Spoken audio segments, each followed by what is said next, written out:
Hey folks, just popping on here to wish Tom Baker a very happy 90th birthday. I just wanted to give him a shout out as he is my favorite doctor and one of my favorite performers ever to have existed. A huge cornerstone in my growing up and a bit of a personal hero for me. So happy birthday, Tom Baker. In celebration of your birthday, I just wanted to put this video out there, and I'm basically taking a couple of clips from some earlier videos I did last year when I was just starting out. Clips where I essentially rave like a lunatic about how much I love Tom Baker. There's a little clip from my intro video where I talked about how I became a Doctor Who fan, and I was turned on to Doctor Who by a Tom Baker episode. Back in the 80s, Sontaran Experiment to be exact. Then there's a second clip I will show, which is from the review of his first story, Robot, where I just go off on a huge tangent talking about how he immediately steps into the role of the Doctor and becomes the Doctor and instantly becomes one of my favorite fictional heroes of all time. It's awesome that he's been around for so long. He's been such an enormous part of my favorite fictional sci-fi universe, my favorite series of all time. Longest running Doctor of all time, playing the role on screen from 1974 to 1981. And then returning for the 50th anniversary special as the mysterious curator, as well as playing the Fourth Doctor in many Big Finish audio productions throughout the years. So Tom Baker, you know, I love all the Doctors. Tom Baker is the definitive Doctor to me. He's my Doctor. He recently had an interview with the Radio Times for the 60th anniversary celebration last year, and he had a few fun little quotes and tidbits. He made fun of his own mortality, of course, as his dark sense of humor is wont to do. He also had a few fun quotes. He said, "Nobody failed as Doctor Who, did they?" Let me do it in my terrible Tom Baker voice. "Nobody failed as Doctor Who, did they? Well, we mustn't be ungenerous to anyone, but certainly I didn't." Very nice. He also had some words of advice for the new Doctor, the newest incarnation, Ncuti Gatwa, saying, "Knowing anything is a bit dangerous when you play Doctor Who. It's better to know nothing, and to be good-natured. The trick is to respond generously to other actors, which halves your task because you don't have to be driving it all the time." Very sound advice, excellent advice, be a good scene partner. And then when he was asked if he would ever show up again with the other Doctors in some sort of a multi-Doctor story, he had this to say. "I avoid them, you know, not with any malice. A degree of contempt, perhaps, but mildly contemptuous." Which is, very Tom Baker. So, don't ever change, you wild, bohemian, egocentric, self-deprecating genius. Don't ever change, Tom Baker. I love you just the way you are. And I hope to see you again in some way, shape, or form portraying the Doctor, your Fourth Doctor, at some point in the future. Hi, my name is Jeffrey. I'm a subscriber to Channel 11, WTTW in Chicago.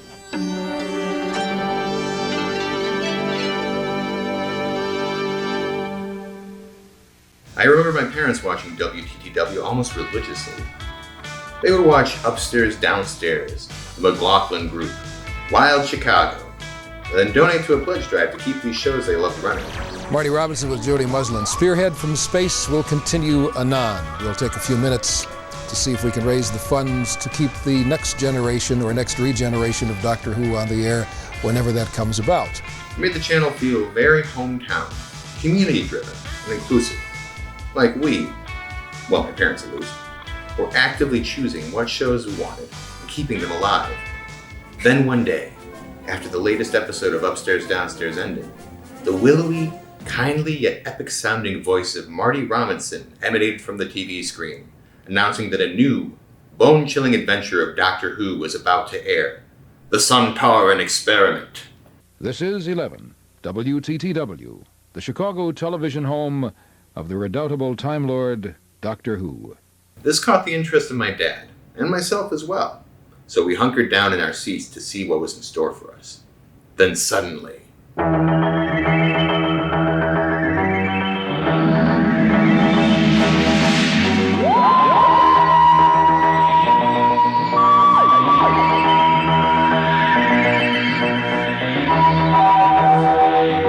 that music! That quicksilver blue space tunnel. The face! This blew my mind. I was immediately in love with whatever strange thing was emanating out of my television set. Then, a barren landscape. Mysterious, very tall man with a giant mop of curly hair and an impossibly long scarf appeared out of thin air, accompanied by a couple of rather dapper-looking friends. This was interesting. We watched the episode together, enraptured by the simple story of some stranded space marines being hunted by a mysterious, evil alien monster with a head shaped like a potato and a spaceship that resembled the Epcot Center. I was immediately hooked by the horror and otherworldliness in the story, and also by the Doctor's 1,000 watts of charisma and humor in the face of such threats. He was able to both deliver the gravitas and seriousness of the situation, enough to sell the wonky special effects and low budget. Yet also had the charm, wit, and humor to make me feel safe, like he was definitely a match for whatever the trouble was. Whatever you do, don't touch him. Don't touch him. Get your hands up. Turn around, Doctor. Facing this way. We annoyed Shut you up. or something? Okay, stop talking. Wolfgang Amadeus Mozart had perfect pitch. What happened to him? Who, Wolfgang Amadeus? Oh, him. Oh, he died. He was like the Mad Hatter. I was also a big fan of Alice in Wonderland, combined with Doc Brown from Back to the Future and action hero Indiana Jones. A mad, wild bohemian space adventurer. I immediately wanted to be the Doctor and live in that world. Even dressed up as him regularly, parading around the house with my mom's scarf and a hilarious vest that I'm sure one of my parents wore in the 70s, brandishing a socket wrench screwdriver and leading my little sister around as my faithful companion Sarah Jane. There was also the fact that basically none of my peers seemed to know or care about the science fiction series, so it truly became a bit of a special secret between me and my family. An underground cult classic just for us. The good is definitely Tom Baker. I mean, he knocks it out of the park. In his first real scene, aside from when he briefly wakes up and says a little bit of nonsense, he's, recovering from the regeneration, brain scrambling and so forth. He pretty much gets over that really quickly. Unlike John Pertwee, who spent half of his story either bedridden or stumbling around, not saying anything. Tom Baker is a live wire of energy and charisma and wildness.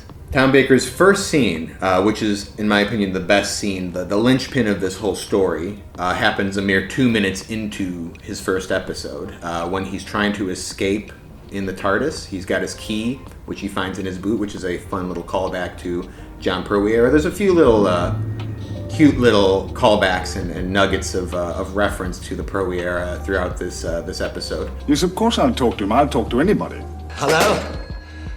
I'll speak to anyone.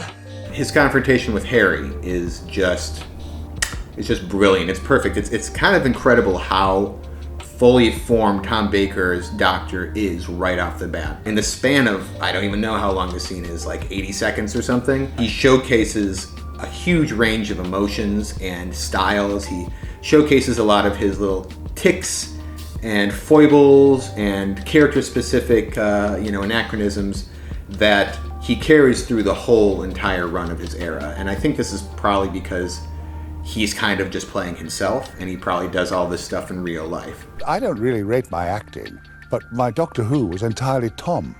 It was just Tom. I wasn't acting, and it just fell into my lap, and they said, how are you going to do it? And I said, I don't know. And I started saying the lines, and the children loved it, and I thought, hey, so who wants to act? I can be Tom. He does the nose gesture. He does this classic kind of ticking of the tongue, like the holding of the tongue on the top of his mouth, with his eyes bugging out and his mouth agape, which like he's like an animal, like a wild animal, just like anticipating, ready to pounce on something. I don't even know how to describe it, but he's got that, and you know what he means when he's doing it. He uses the attack and release form of acting. That's how I think of it, where he'll be very calm and focused and like almost grave and minor key, and then he'll turn and he'll be extremely big and explosive. All of a sudden, all all teeth and bug eyes, and he can be kind of intimidating and scary in those moments. He pulls that off brilliantly. Look here, Doctor, you're not fit. Not fit, not fit. Of course I'm fit. All systems go. Say.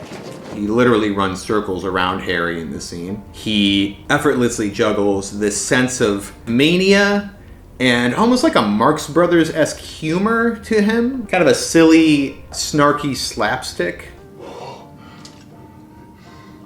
As for the physiognomy, well, nothing's perfect. Have to take the rough with the smooth. Mind you, I think the nose is a definite improvement. As for the ears, well, I'm not too sure. Tell me, quite frankly, what do you say to the ears? Well, I really don't know. And then he'll say something kind of scary and he'll chop a brick in half, turn on Harry, and start doing jump rope while, while reciting a children's nursery rhyme, which comes off very serial killer-esque. Like, honestly, by the end of the scene, you're kind of wondering, like, did he just murder Harry? Like, is that what happened in this situation? Mother, dear, shall I die? Yes, my darling, by and by. 1, 2, 3, 4. But no, he just beat him up and hung him upside down in a closet, so no big deal. And then, of course, he delivers the immortal line that really, I feel like right off the bat, kind of cements him as the Doctor in my mind, which is... You may be a doctor, but I'm the doctor. The definite article, you might say. Look here, Doctor. Brilliant. It really just cements him as the Doctor. He claimed it. He walked in, he claimed the title, and he walked out the door with it, right then and there.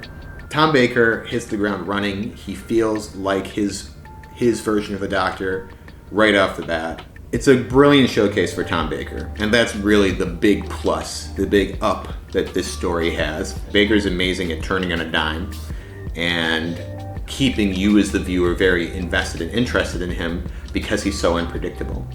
And you don't know necessarily how he's going to respond to any scenario.